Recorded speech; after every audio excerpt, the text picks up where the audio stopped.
तो ये एकादशी का नाम ही महात्म से जुड़ा हुआ है। नाम है पाप मोचनी एकादशी, और यह एकादशी पाप मोचन करने वाली ही है।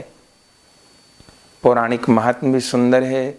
स्वयं महाराज युधिष्ठिर ने श्री कृष्ण से इस एकादशी का महात्म पूछा, तो भगवान ने बताया कि एक बार नारद जी ने भी ब्रह्मा जी से इस एकादशी के विषय में पूछा था, तो ब्रह्मा जी ने जो नारद जी को सुनाया था वही मैं आपको सुना रहा हूँ। क्या वृत्तांत है? बोले, एक चित्ररथ नाम का बड़ा रमणीक वन था। इतना रमणीक वन था कि देवराज इंद्र भी वहाँ अप्सराओं के सहित, गंधर्वों के सहित विहार करने आते थे। उसी चित्ररथ वन में एक मेधावी नाम के ऋषि तप कर रहे थे।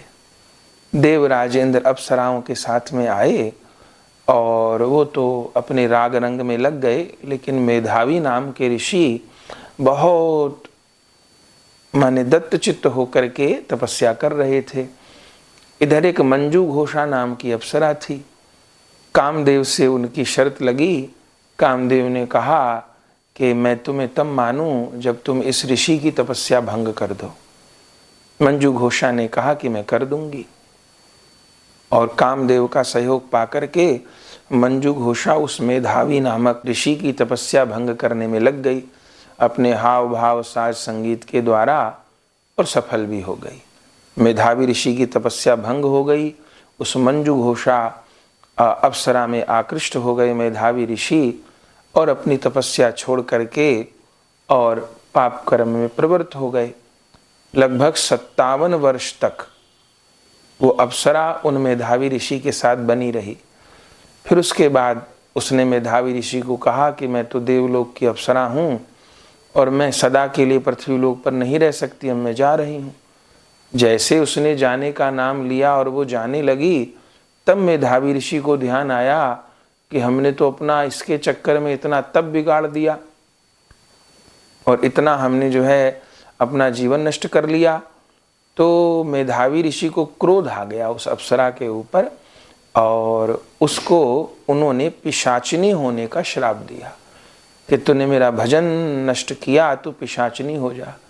तब वो अप्सरा पिशाचिनी हो गई। तब उस समय व्याकुल हो गई कि मेरा इस श्राप से कैसे निवारण हो, दुखी हो गई।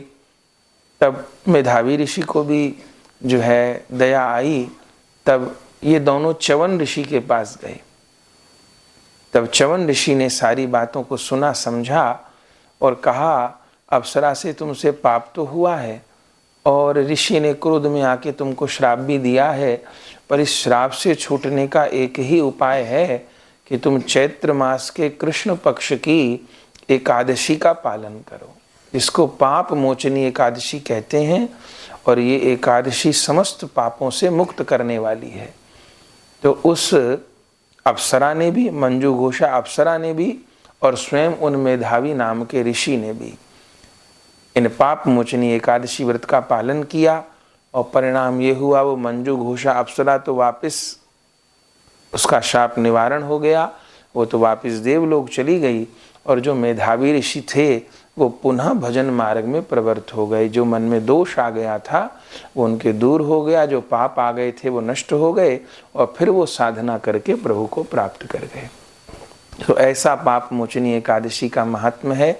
तो सभी वैष्णवजन खूब निष्ठापूर्वक एकादशी व्रत का पालन करें और अन्य जन को भी एकादशी व्रत से जोड़ें और प्रभु की कृपा प्राप्त करें। जय जय श्री राधे श्याम।